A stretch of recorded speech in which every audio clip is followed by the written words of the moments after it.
Hello guys! Welcome to my vlog! For today's video, we're going to review a movie. And the movie is The Law-Abiding Citizen. So, The Law-Abiding Citizen was all about the thrillers and crime. So, The Law-Abiding Citizen was released on November 4, 2009.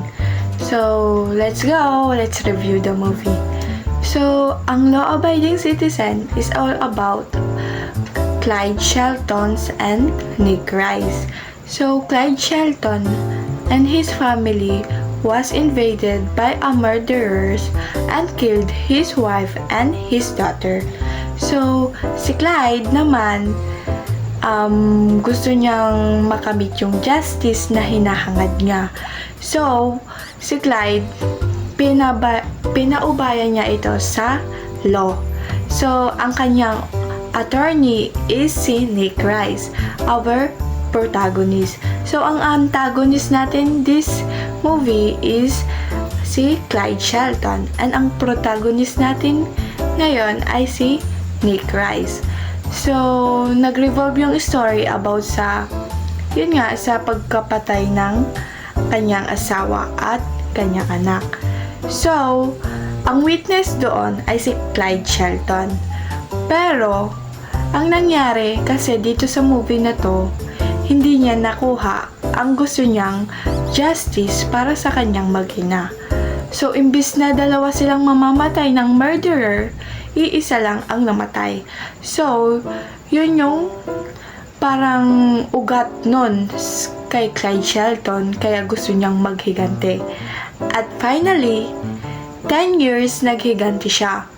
At napatay niya yung dalawang murderer. At alam naman ni Nick Rice ito na si Clyde Shelton lang ang may gawa. Kasi, yun yung ugat ng pagkamatay ng kanyang mga mahal sa buhay. So, ang movie na to is napakaganda for me. And kung gusto mong manood ng all about crime and thrillers, this is for you. So, ang The Law-Abiding Citizen is napakaganda. Punong-puno siya ng thrillers. Ang daming pasabog ni Clyde Shelton. So, kahit asa kulungan siya, pero nakakapatay pa rin siya ng tao. Yun yung nakakabilib sa kanya. Yun pala, matalino pala si Clyde Shelton. Siya yung engineer. So, siya lagi ang nagplaplano raw. So, ang ganda ng kanyang plano na lahat ito ay nakamit niya.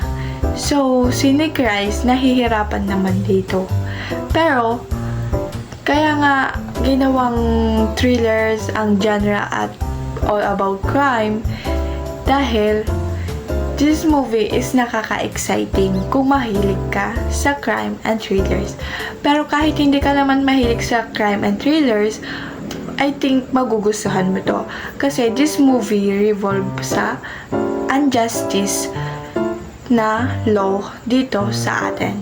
So, parang sa nangyari kay Clyde Shelton, he is a witness. Pero, ang isang victim ay nakalaya.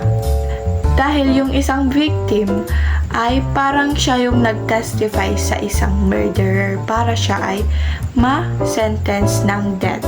So, yun yung mali sa ating